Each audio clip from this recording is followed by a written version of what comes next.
Hello! And your intrepid runic explorers are here again today. This time we're being rained on at Iron Age Hillfort in Compton Dundon, known as Dundon Camp.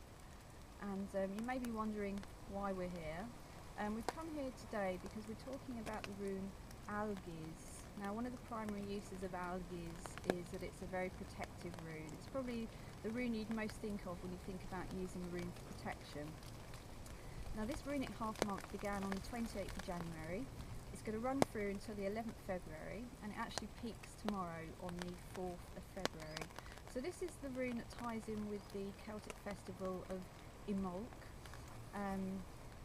And the 4th of February is actually halfway, mid-halfway exactly, between the Winter Solstice and the vernal Equinox. So we've reached a point now where, you know, the first signs of spring are quite obvious. You know, there's snowdrops, you know, there's a few catkins on the trees. It looks pretty bleak here, I'll give you that. But trust me, we are now starting to see winter giving way to spring. And just very quickly, for anyone who hasn't watched us before, what we're doing is that we're working our way around the runic wheel. Every rune has a runic half month where it's in its power of roughly 15-16 days, which work their way around a wheel. So in the north we have Yera, in the south we have Dargars. So where we are now with Algiz, we're moving into the eastern sector, which is ruled over by the god Tyr and the goddess Frigga. So we're just kind of moving out of winter and into spring. So, as I said, one of the primary uses of this rune is for protection. One of its translations is elk, and that's the word Elhars. So that's kind of an alternative name for this rune. And of course the elk, it would have been very much respected by our ancestors. We're talking about the Megaloceros, which was the Iron Age elk. It was about 2 meters to its shoulder and had its antlers were about 12 feet wide. So this was a very large, very powerful beast. So it could defend itself amply with its antlers. And as I said, our ancestors would have had an awful lot of respect for this creature. The old Shamanic name Algiz, which is also connected with this rune, obviously Algiz, means temple or sanctuary. Now, obviously temples and sanctuaries would have held many precious things, so would have had to have been protected to keep those things safe. But also, our ancestors would have worshipped in groves or thriftgarths, peace enclosures, a piece of land that had been put aside for worship. And within these areas, no weapons would have been allowed, so it would have been a safe place, it would have been a place of protection. Let's have a look at the rune, which I have remembered this time. It's in my pocket. That's the only dry thing around here. There we go. Now, it's interesting to look at the shape of runes when you're working with them. And one of the shapes of this rune, it looks like a tree. So when we looked at Iwaz a couple of runes back, the yew tree, there we saw it connecting both the upper realms and the lower realms. This rune, whilst being very grounded, is connecting us to the upper realms. So here, the 3 prongs are reaching out to the realms of Asgard, Vanaheim and Los Alfheim. So it's a rune that can be used for drawing down power and protection from the gods and from those upper realms. If we also look at trees in the myths, we have Ask and Embla, who are obviously given life by Hymir, Loda and Odin in the myths and became human beings. So again, we see a connection here with life. Now, it's interesting to note that this little bunch of runes that we've been in since Iwaz, Perthro and now Algiz, are all connected with both life and death, because when this rune is in an upright position, it represents life. In some rune rows, and also in the younger Futhark, it appears reversed, so facing downwards. And that was often a symbol used to denote death. So again, we see this whole connection with life and death. Also the polarity, it's both female and male. When shown in an upright position, it represents the male energies. But when shown in a downward position, it represents the female energies. The upper realms are generally associated with masculine energies, and the lower realms, the underworld, generally associated with the feminine mysteries and feminine powers.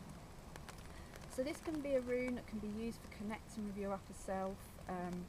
Standing in that position, you can draw down the energy and the protection of the gods. This is a good one to connect.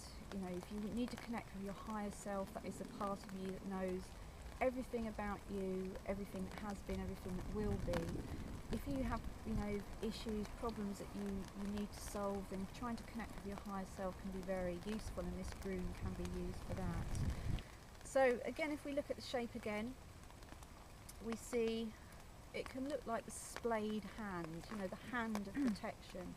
And this has links to the god Tyr, and obviously he sacrificed his hand to Fenris Wolf in order to protect the worlds and the gods.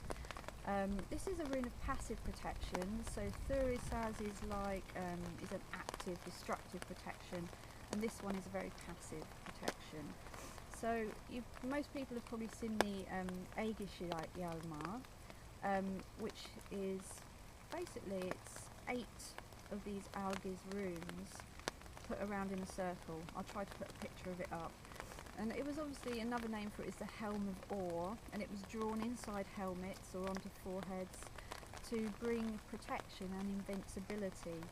It's an ancient Indo-European symbol, which is also seen in modern-day India in esoteric Hinduism, where it's used for spiritual protection. So it's a very old Indo-European symbol, become very popular these days for tattoos and the like, but it is actually a very, very ancient symbol. So the Gothic name Algiz could mean swan. So here again we see there are links between the Valkyries, Valkyria, and swans. They're sometimes called swan maidens, particularly later on in the myths. Obviously the lines between different goddesses, the Nornir, the Disir, Valkyries, goddesses, become very blurred in the myths, but again, their name means choosers of the slain. So they are very connected with fate. Here again we see connections with life and death. They would decide who was going to die, they would decide who was going to live, and they would protect them in battle. So again we see protection, we see that connection with life and death. And also, can I just say quickly, when we were driving here, we saw swans in the field, didn't we? And of course swans are also associated with the Celtic festival Imbolc, and associated with the goddess Bridget or Breed. So again, another connection there. And if we look at what's happening in nature now, the energy is very much pushing upwards like this rune, so it's reaching up just like the rune is. Now Tacitus wrote about 2 twin deity gods called Algiz, and they were worshipped by the Nahavali tribe, and they were described as being similar to Castor and Pollux. But of course that could have been a masculised version of 2, a female and a male twin. Obviously things did become more masculinised as time went on, and so I kind of think this could be the case because I feel that there is both male and female polarities here. This is also connected with horned creatures, like the horned god. I think the god Frey, and obviously Freya, if we're talking about those twins, he would have been what the current horned god in neo-paganism, where that came from, that concept. He has that kind of energy about him. And we also see lots of shape-shifting in myths, like the swan maidens that I spoke about, the Valkyries, and there's many different myths which speak of shape-shifting. It's old shamanism. And this, I just like to read to you the Anglo-Saxon rune poem. That kind of takes it, oh, it's getting really grim here now. That kind of takes it from elk to elk sedge. And it says the elk sedge is mostly to be found in a fen. It grows in the water and makes a ghastly wound, covering with blood every warrior who touches it. So, you know, this was spiky plant. If you grab it with your hand, it's going to cut you. Now, the fen is obviously a liminal place, and we know that liminal places were where offerings were made to gods. They were seen as a place connecting both life and death, you know, the world of the living and the world of spirits. They're sacred places. And the thing about a fen, and I know this because I'm a fen girl, is people who knew the fen well could hide in it. It could provide protection. So again, we see that link to protection.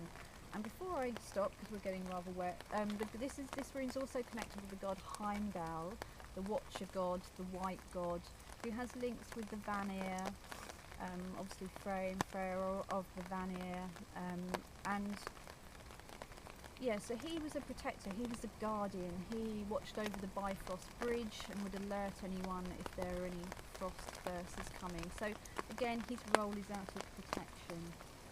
So I think that's all I have to say about this rune, because we're getting rather soggy. We've been lucky so far. It's the first time we've been rained on, isn't it? Yes, yeah. It had to happen at some point, didn't it? It's not too bad then. No. Oh, my umbrella's getting wet. Everything is getting wet. Okay. So Carolina, what have you got for us astrologically? Right, astrologically, it's an interesting time. We've come to the first quarter moon, and what's interesting about the first quarter moon today is that it's in Taurus, and it's in the 12th house. So Taurus is ruled by the planet Venus, which is also linked to the goddess Freya. So we have a really nice connection there with the rune Algiz. So the moon in an astrological chart describes our most basic instinctual needs, what we need to feel secure, what we need to feel nurtured and protected. So the moon in Taurus is exalted, which means the moon is extremely happy in that sign, because Taurus is connected and linked to the earth, and it's connected to trees and nature, so everything that is nurturing and that it's protective, and that it's connected to growth as well. So with the moon in Taurus today, we feel a need to nurture somebody or something, to protect somebody or something. Also the moon is in the 12th house, and the 12th house is not one of the easiest placements in the chart, because it points to a very dark and hidden place. So we're going deep within with this moon, so there's hidden depths with this energy that we're experiencing now. Also the 12th house, interestingly, is connected to temples and to places of retreat. So then again, that's an interesting link to the rune that we're talking about today. So today, what's happening is we're starting to feel that the seeds that we planted at the new moon are starting to show some growth now, and perhaps we're feeling a little bit impatient or a little bit restless, and we're feeling the need for action, which is what happens when the moon has moved away from the sun, and it's in that first quarter, which is 90 degrees away from the sun, which is what's happening now. So effectively, tomorrow night we will have a sun-moon square. So there is some kind of restlessness when we have a square. We want to manifest something, and the challenge is to bring that into fruition, into the physical state. So until we manifest our seeds, our plans into this tangible, practical realm, then there will be that restlessness and that challenge that comes from the square. Also, interestingly, the moon is trine the north node in Virgo, so they're both in earth signs. So there's a lot of earth in the chart at the moment, a lot pointing to new growth and new development. So the north node is that point in our chart where we're stepping into, which proves a little bit challenging as well at times, because it's something that we're not familiar with, and the moon wants to have some familiarity, it wants to be safe, it wants to have its creature comfort around it. So do I at the moment. Yeah. Nice cup of tea, Yes, please. warmth, so anything that makes us feel safe and nurtured, that's the moon. So the North Node is kind of saying, right, okay, it's time now for us to step into our path and to tend to the details. The North Node in Virgo is pointing to that kind of path, tending to the everyday details, discerning, and also trying to be a little bit more sensitive, and trying to connect also the spiritual to the actual, the tangible, the material. That's the challenge between the Virgo Pisces axis. So we've got the nodes now in that axis. We've got the North Node in Virgo, the South Node in Pisces. So we're trying to connect, we're trying to link spirituality to this material plane. A little bit like the energies of Algiz, where you know you're very grounded because you're rooted, but you're still reaching up to the spiritual in the upper realms. Yeah. And you mentioned the higher self, and that's what's happening as well at the moment with the moon being in the 12th house. We're trying to reach out to something that is greater than us. We're trying to reach out to that subconscious that knows more about what is, what will be. So at the moment it's really useful and it's really great to try and connect with your higher self, to try and meditate, some form of prayer. That's all great, and it's all linked to the moon in Taurus. Anything that's going to make us feel nurtured and feel safe, it's a great activity to do at the moment. Also linking it to finding our passion, that's what makes us feel alive, creativity. So it's trying to put everything that we set in motion at the new moon.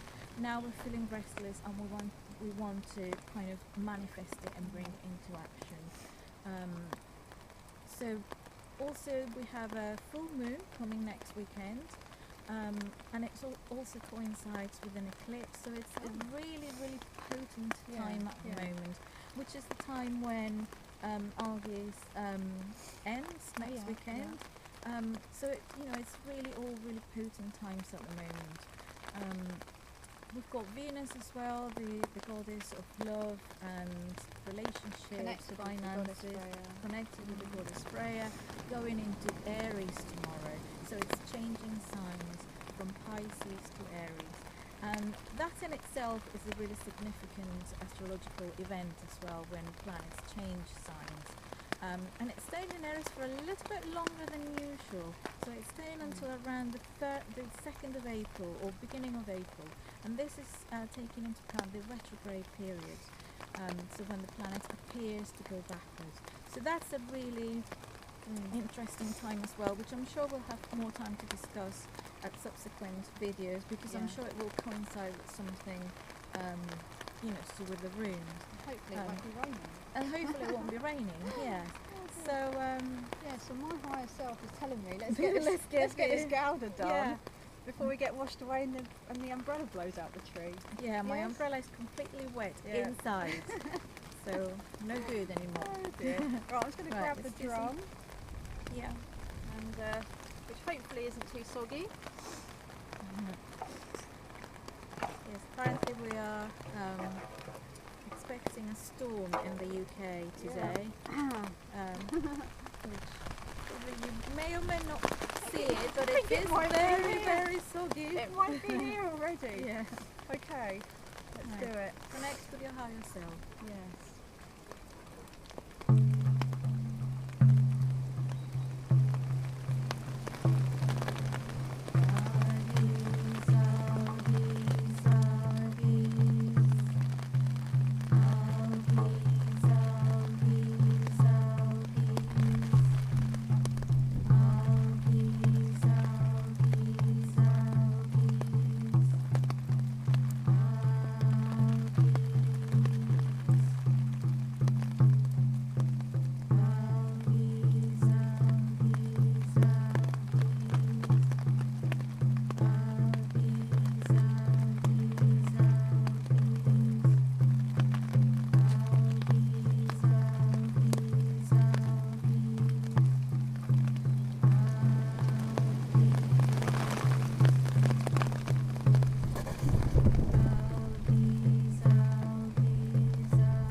Well, I really felt like I was kind of being almost stretched up, like I was growing. I could kind of feel the energy up. It all felt very up around the higher chakras.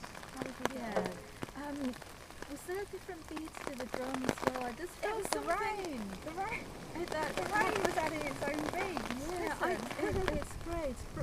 I hope you'll be able to hear it as well, but the rain added a different beat to the drum, which was great. It felt like we were surrounded by other people drumming as well. Had it, and I felt like I had that whole thing that we sometimes get when it feels like we hear other voices. Yeah. It felt very harmonious. Yes.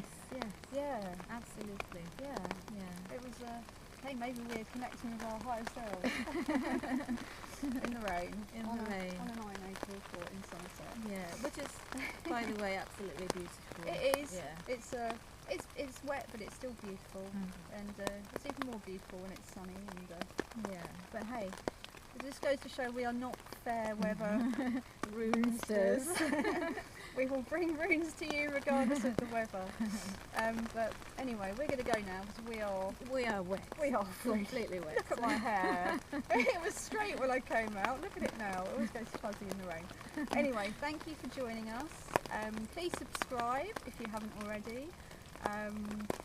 And we hope to see you next time. Yes, thank you very much for joining us, and please do send us your feedback. It's always really appreciated. It is indeed. And next time we're going to be with Sorilo, which is the rune of the sun. The sun. So hopefully it shall be lovely and sunny. We shall see. We shall see. Anyway, we'll see you again next time, and take care. Bye. Bye.